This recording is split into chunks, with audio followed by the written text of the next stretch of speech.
This is Andy Gutierrez from StarWars.com, and you are listening to Coffee with Kenobi with Dan Z. This is the podcast you're looking for.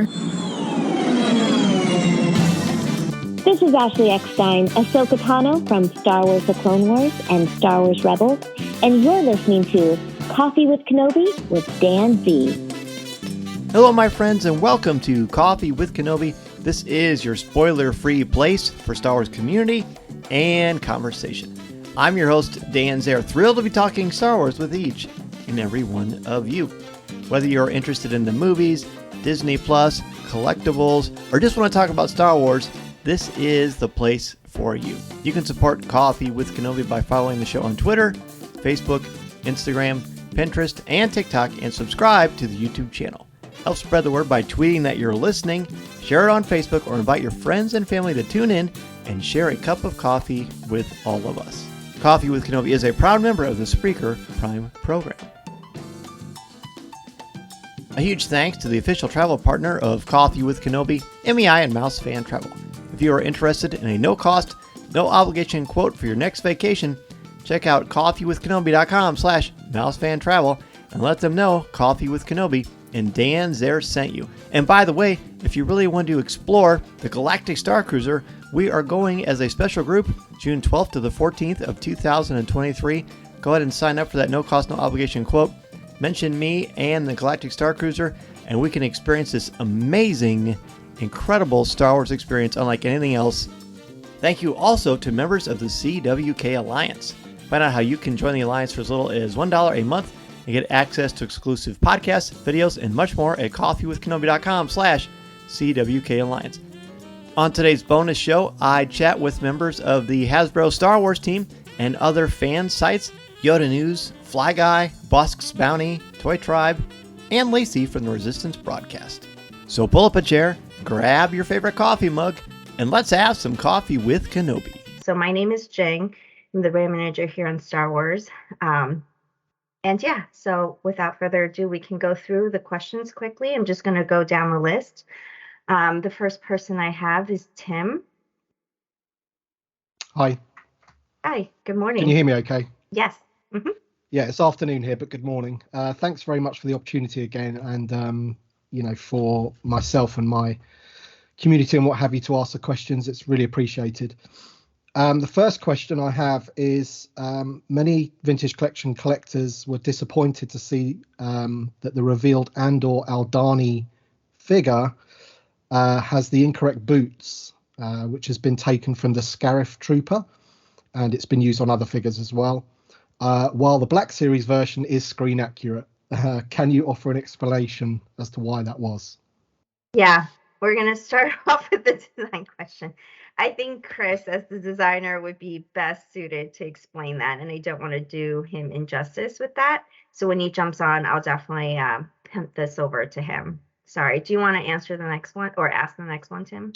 This one might be more for you. Yeah. So the recent vintage collection comic style Boba Fett's are $5 more than any other exclusive, and $10 more than the original Return of the Jedi Boba Fett that it's based, that uses the sculpt from. Why is this? And also, are you not concerned that $22.99 for a 3.75-inch figure will drive people out of the hobby? Yeah, so that's a good question. And to be honest, we got that a few times, or we're getting that a lot. I will say this, we have publicly gone out with our SRP, and we cannot change the pricing of the retailer. Pricing is ultimately at the discretion of the retailer. So I think some fans have noticed that as well, that it is different than the pricing that we have gone out with as well. So that would be for one thing. And then the other thing is we are noted some concerns over Boba Fett as well. And I think that's something Chris and team has dug into and can speak to. Definitely more satisfactory in terms of what goes into the cost of Boba himself. He is usually a bigger figure, and it's something that with more deco and accessories and things along those lines, something that he can definitely speak to more. Okay, thank you.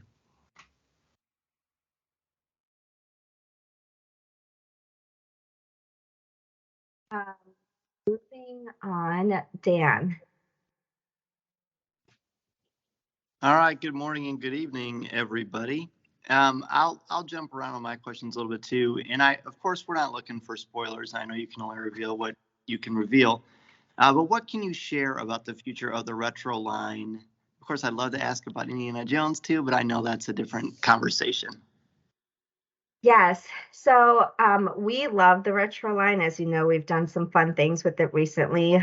We've also have both the classic that we've done, like the classic traditional original, as well as going into that new entertainment. So I think that definitely is an opportunity for us to continue to look at what that new entertainment means for us and gives us opportunities to just expand the retro line beyond what it has been in the past.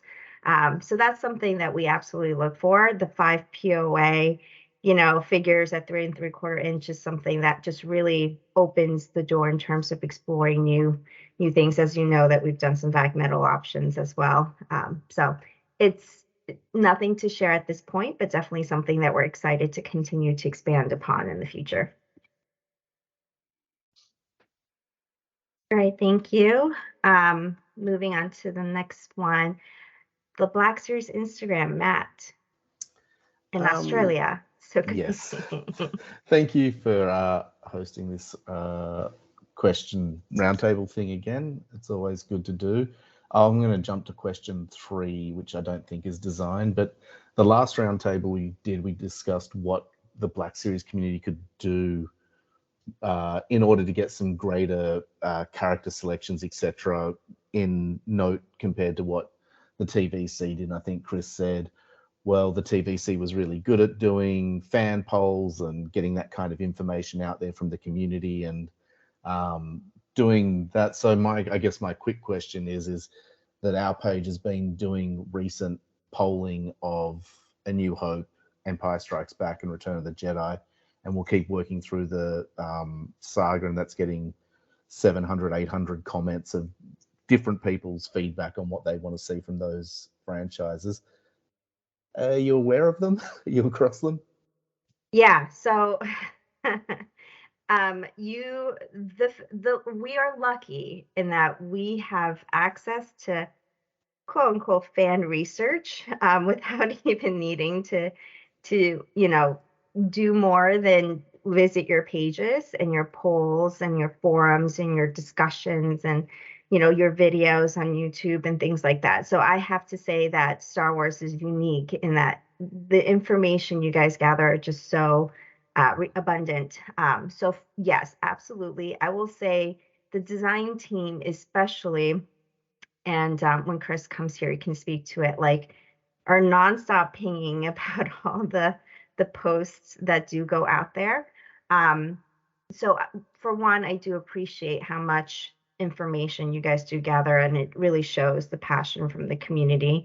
And it's something that does go into our thinking. It's definitely a place, a resource, a source of information for us as we go into like discussions about the future. So for one, thank you for doing that. It's something that absolutely is valuable to us. And 2, we're very aware about everything that is put out, especially for you, for the Black Series community as well.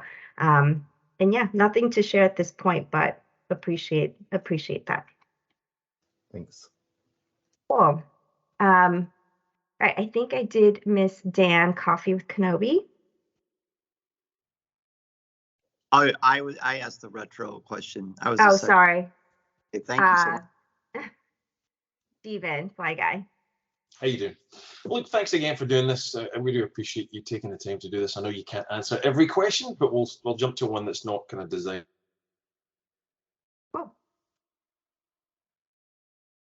I think the reason I kind of gathered and scooped up some fans over the years was a love of Mandalorians, Boba Fett, Troopers, and it just seems like such an easy one to do in my mind. And Matt and I, we do a podcast, and it's just the one thing all our fans keep saying is, why can't we get more Troopers? They're such an easy thing to do. A little bit of paint, backpack gun, swap next, and just go on and on. So we have so many ideas. I think we give away so many in the episodes every time. Can we get a trooper line, like a military line or an army line or something where we just get the same stuff? We don't mind. We just want troopers. So help us. Okay. Well, thank you for saying that. No, we appreciate that. And I love these ideas. And for us, we love our troopers as well, which is why we invested in a lot of the new ones, like you've mentioned.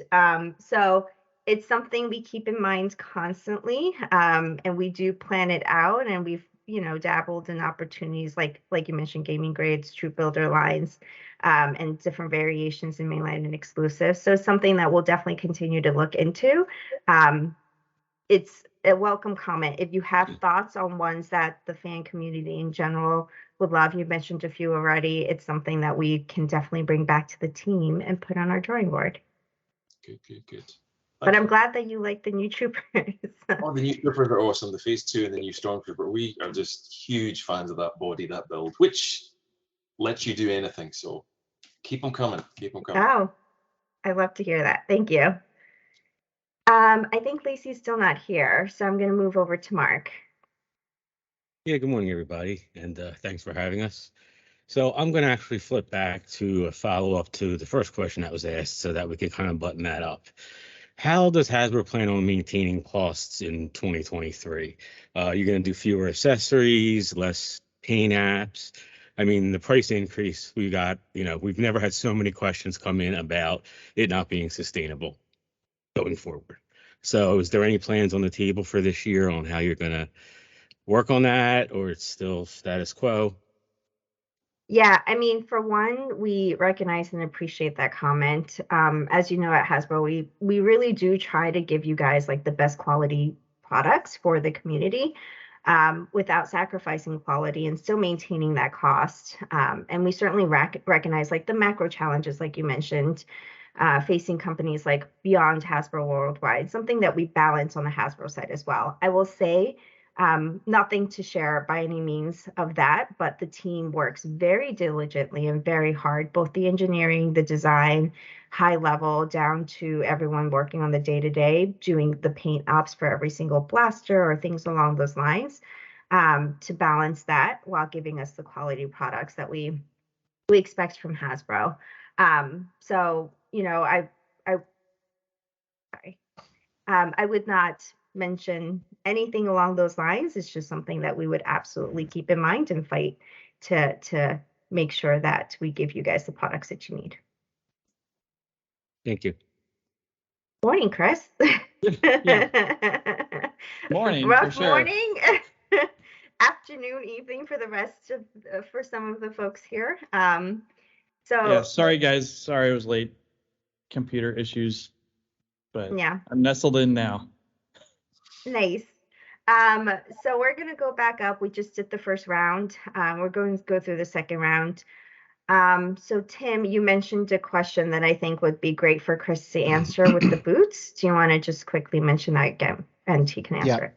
Sure. Morning, afternoon, Chris. So the first question was, many vintage collection collectors are disappointed to see that the revealed Andor Aldani figure has the incorrect boots. The boots have been taken from like the Scarif Trooper and the Migs figure and what have you, while the Black Series version is screen accurate. So can you offer an explanation for why that is?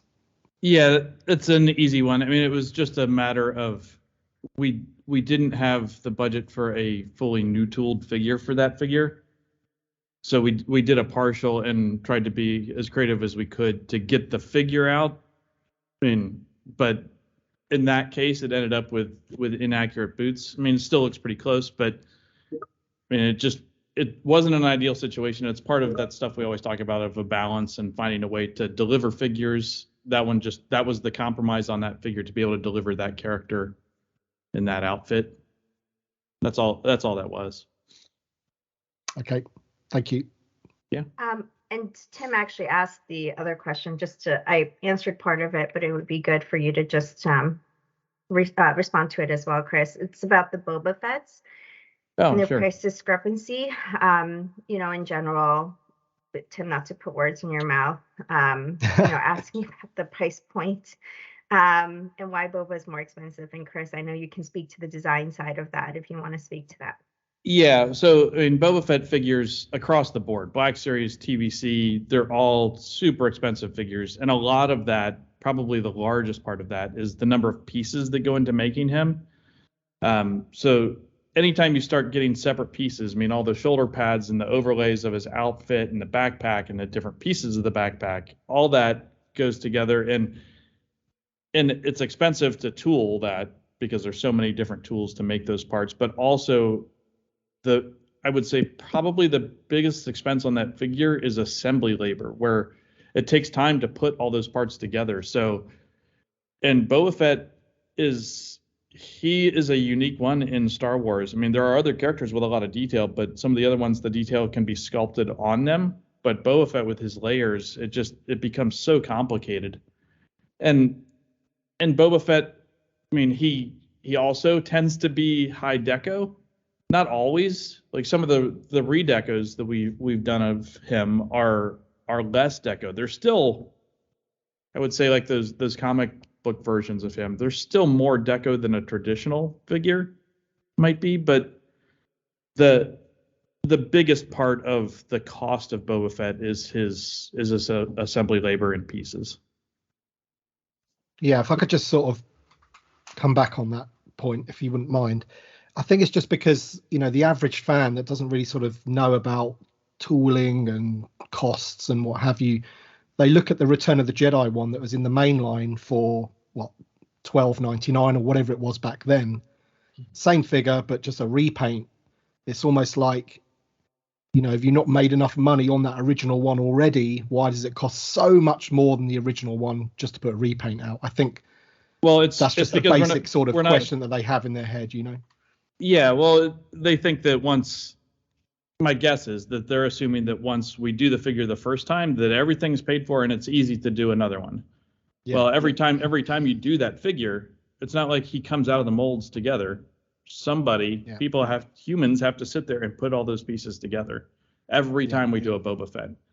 So unless we would not do that, and I think that's the problem. Like, he's a popular character, and we know fans like him, like variants of him, but he's not one that you can average into other people. He's just so expensive and just exceptional. And I would say maybe that first release gets averaged into the other figures in its assortment and stuff to make him possible and to get him out there. But then all the specialness of Boba Fett just comes back in every time that we do one. We do have to move on because I know there's a lot of questions. I will say this is, for the fans that don't get it, this is a good forum to kind of speak to it. And I think moving forward is something that we can definitely in live streams or something along those lines, like just talk about all the things that go into making this product and just further communicate that. So thank you, Tim, for asking that question. Dan, Coffee with Kenobi.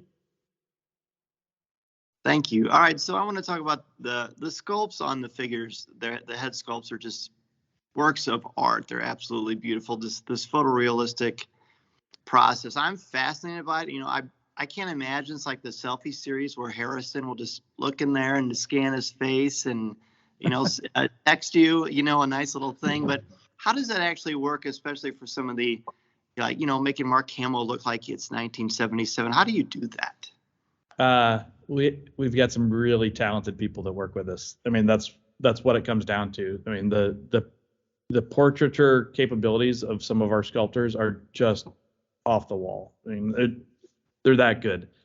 And sometimes with newer stuff, we get lucky that we get an assist from a 3D scan that Lucasfilm will do as part of production. But that only gets you so far, because when you go to make molds of a figure, the plastic will shrink in different ways. And the thicker the cross section, the more it tends to shrink. So you actually have to kind of take that into consideration, how your sculpt, because your original sculpt it's going to distort a little bit, I would say, when it goes into plastic. So sculptors that have been doing it for a long time in the industry understand how much different things are going to shrink. Like his head's going to change this way. That's going to tweak the look a little bit. So I have to make him a little extra this. Or even, I want to say caricature something, but it is kind of that too, where when you're talking about a head that's 3/8 of an inch tall and you want it to look like a person, you kind of do have to pick out some caricature features of them and highlight those things. But it's an art form, and the team that works on that stuff, I mean, I've worked with some talented people over 30 years of doing this stuff, and the team we've got on this are some of the best. Thank you for that question, Zan. Well, Chris, we'll try to go a little bit faster just to make sure we get some more questions in. Matt, Black Series Instagram. I'll make this one a quick and easy one. This is from the community. The pipeline reveal of the Phase 2 clone trooper that's coming. Has that new tooling been done to be movie accurate? Is there a new helmet? It's a new helmet, yeah. Okay, cool. You're right. That was a quick one. Thank you. Flyguy.net. It's about the plastic. It's number 1 in my list, which is this was the pinnacle, I think, for a lot of Black Series fans. The clone Obi-Wan Walgreens exclusive from many years ago. Whatever you did on this thing, just keep doing it. It's just phenomenal. It was just this one of those face sculpts that just stands out on a shelf. And yet some of the other figures maybe from that point, maybe like an Obi-Wan, it's hard to say obviously, but you'll know what I mean. Obviously you look at these things every day, but they have a kind of sweatier appearance. They have like a shine. I guess it's plastic based, but what made this guy so good and others kind of not so good? What can we do? That sheen that everybody's referring to as the sweaty face it's a lack of matte finish. So on that Obi-Wan in the armor figure that you showed, he's got layers of matte finish on his face after the other deco. So he'll get all decoed, he'll get the printing for his face, and then go back in and we add a matte finish to it to tone all that down and even it out.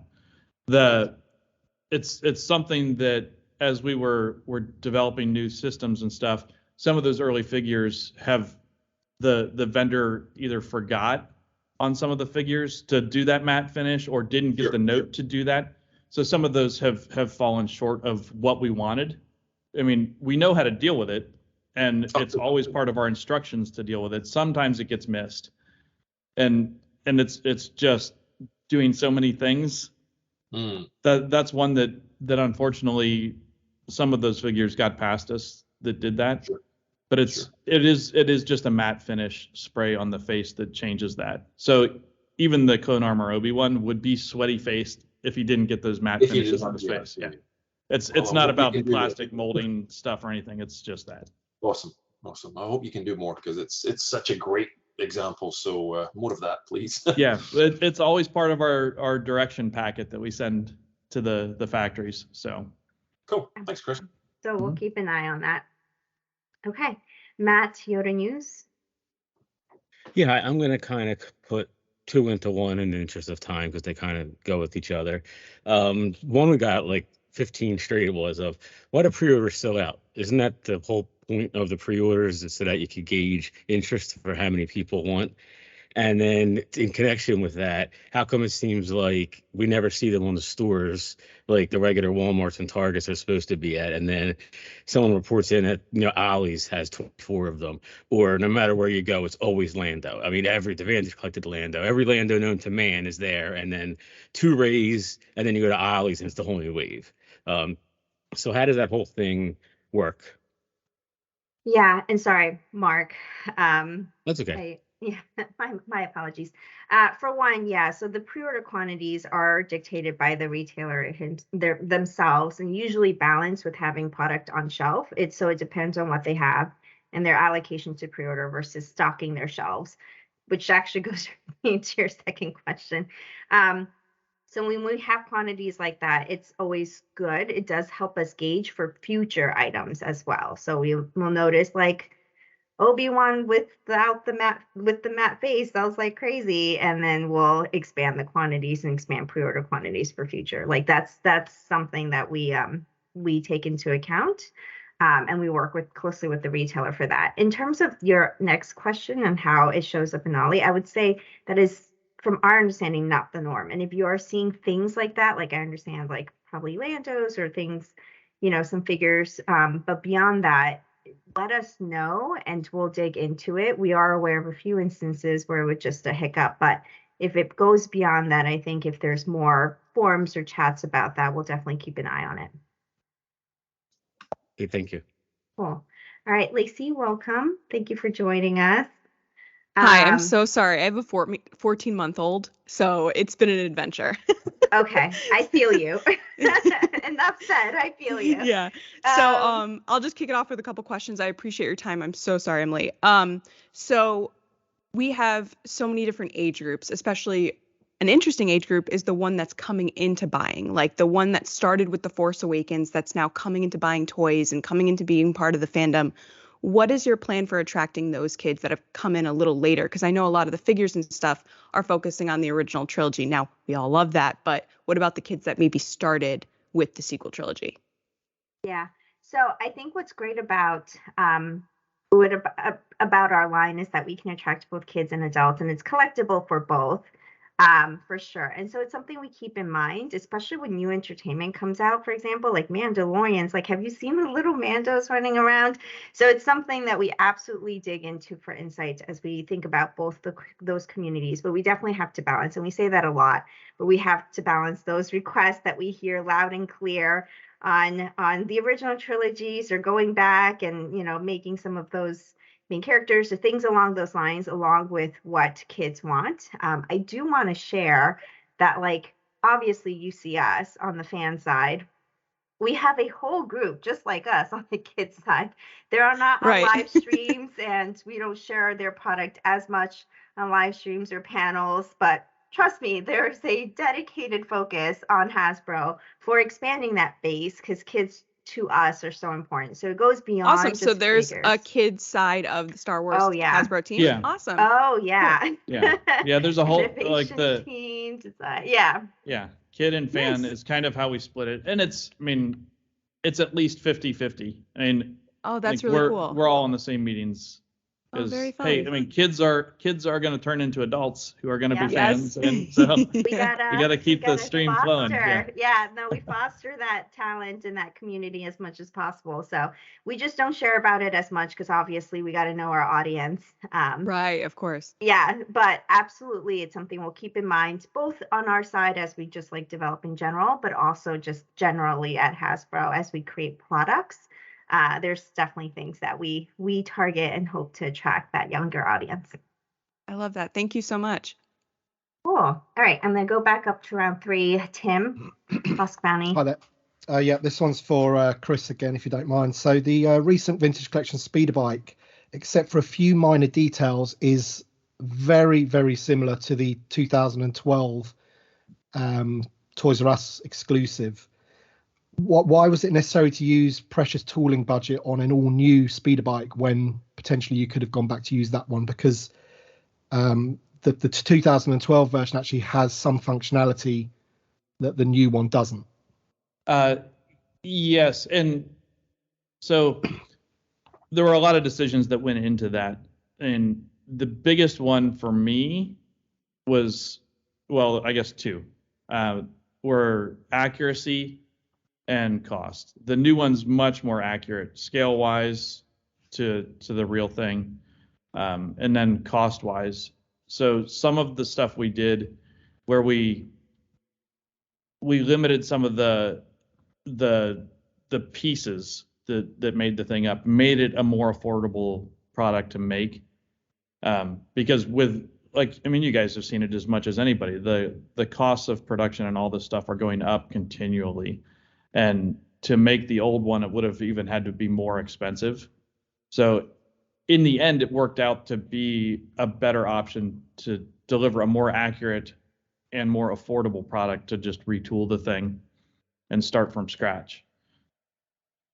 Okay. Thanks, Chris. Yeah. And for us, it's definitely important to have that speeder bike for 40th. I think that was a big piece of it. Yeah, absolutely. Yeah. Yeah, I mean, 100%, we were gonna do it, and that was the way to get it to everybody in the best, most affordable way. Dan, Coffee with Kenobi.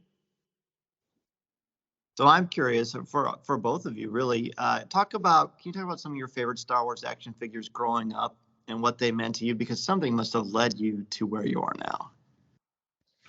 Well, I mean, I could talk for hours on this one, but I'll try to be quick. I was prime Star Wars kid. Like, I grew up in it. I grew up in Cincinnati, where Kenner was. So, like, you go to garage sales and there'd be bins of stuff from Kenner employees sitting at garage sales. I mean, Droid Factory set and all that stuff where it was a giant box of Droid Factory parts. All that sort of stuff. That's how I grew up. Action figure wise, for me, I would say my favorites of the original line were Walrus Man will always have a special place in my heart. He's just so bizarre. The flippers, like, he was my bathtub toy. He was everything. Like, he was great. So him and those kind of original Cantina aliens, Hammerhead, Greedo, like those, they were just so weird and bizarre and perfect in that time frame. That was kind of it for me. That was my foundation. I doubt Jing played with the toys in the 70s. I wish I can speak to the 70s as much, for sure, but no, I can't. And then for me, it's just, whatever toys, honestly, I could get my hands on, and then just watching the movies on the show, or on TV at that point. And it's something that, like, I feel lucky enough that I get to be here and talk about Star Wars and be in front of you guys. To be honest, it, like, really is something that I never thought would be possible. Just like I'm sure everyone on this Zoom call, or not Zoom, this meeting is all about as well. So this is Vanessa Marshall, and you're listening to Coffee with Kenobi.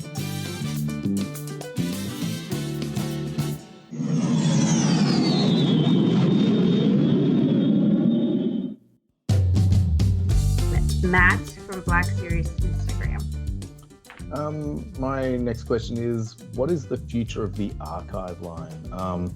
Previously on one of these roundtables, Chris, you and I were discussing the Revenge of the Sith Obi-Wan, and I wanted the head that Stephen held up before on a other Jedi body to make the perfect Revenge of the Sith Obi-Wan, and you said we've got to stick to the original figure and improve the head and make it better, and that's the credence or the motto of the archive line. And then in the next wave, Leia Bouche has a height adjustment, and Old Man Solo got a totally brand new head sculpt. And I guess my point back then and point now is Old Man Solo could have made its way into the main line with a Force Awakens chapter of the new saga boxing and all that, but it remained an archive line with a changed piece, which was not meant to be the archive way.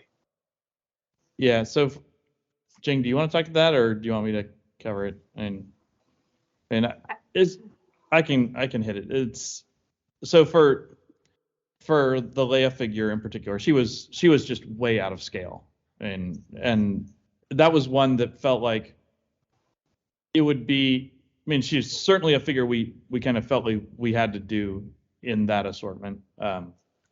But to do her in the inaccuracy that she was originally just felt a step too far. I don't want to get into like all the requirements for archive and why those figures are, but they sit kind of separate from our main line figures, and they don't take away from the item count that we would do in mainline. And we couldn't move like Old Man Solo into mainline without giving up something in mainline. So there was a way to do him in there and give him an update. And generally speaking, yeah, we want to try and release those figures as they were originally with a small deco update. But those two specifically, I mean, it's Han. Like, I love it. So, I think it was the right decision. Updating him, and then when we do that and we make those kind of updates that are beyond our normal scope of archive, we try and be very clear with fans, like, hey, like if you guys are collecting unique sculpt stuff, like you want to get this. This is an improvement here. Go get this. If it's just a deco update, like we try and be clear about that too. Yeah. So it's I mean, to be fair, it wasn't the intention of archive. It's not something we would have, come out the bat with, but we just couldn't put out Leia in the form that she was in, for example. So yeah, the team fought really hard to make sure that one was updated and still kept within the archive line. Okay, thanks. Fly Guy.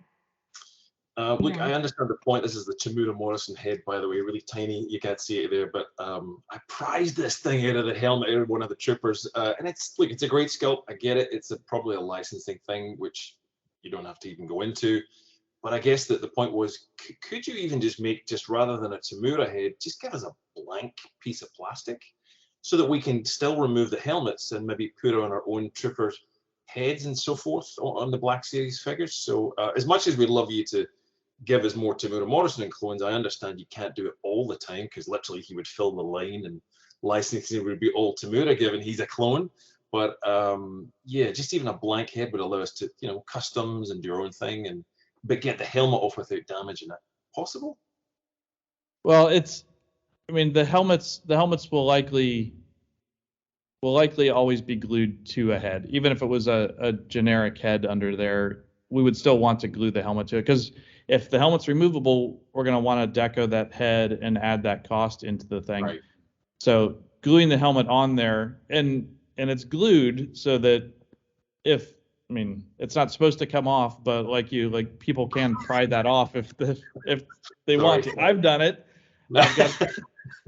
But it's not meant to come off.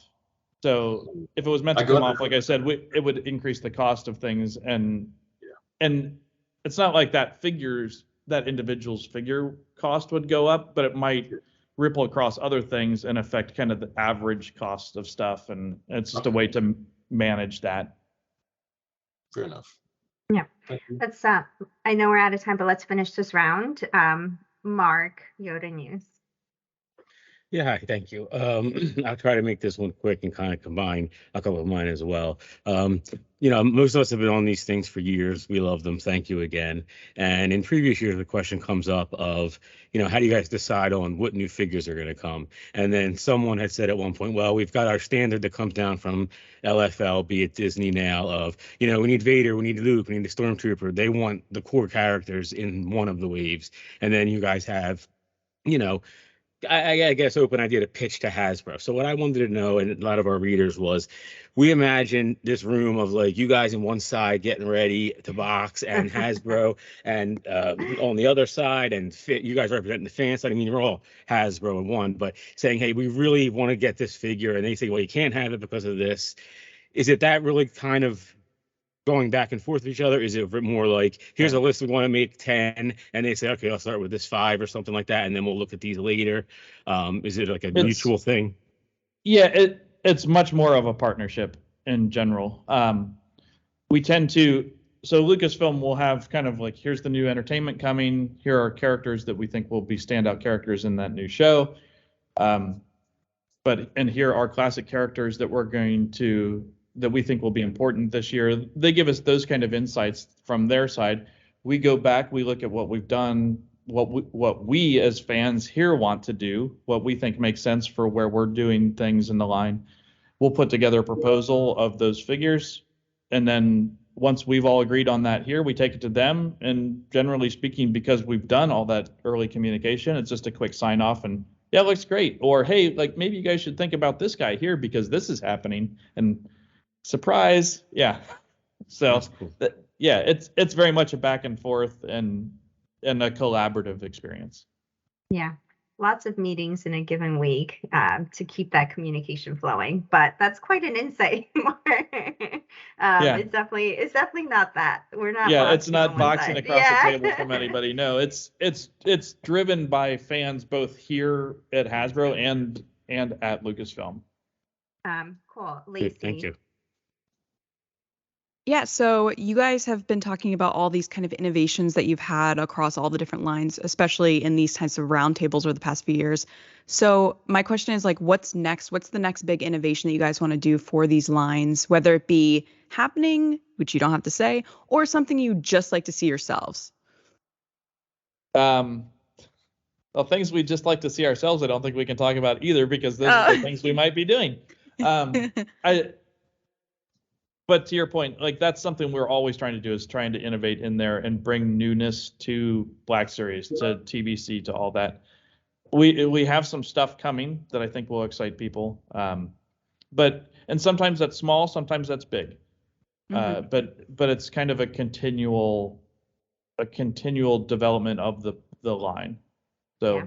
I mean, in TBC sometimes that's barbell hips. And Black Series sometimes that's, I don't know, that's a new way to put a shoulder on a figure. I mean, right. That's all great innovation. And sometimes there are bigger steps, and we hope to bring you guys some bigger steps. So awesome. We are always thinking, we have creative folks here, and we have folks that definitely stick to the main. Like, we won't mess with what's great in terms of vintage and Black Series while adding those pieces that make it better. But yeah, there's more coming, of course, down the pipeline. So all right. Thank you all for joining us. We ran a little bit over, and I know we started a little bit late, so we do have to run as well for the next session. But I appreciate you all joining us, and of course, like, it's always good to hear from you and questions from your community as well. So appreciate it, and I'm sure we'll talk to you soon. Listening to Coffee with Kenobi, you are with Dan Z, the podcast you're looking for. This is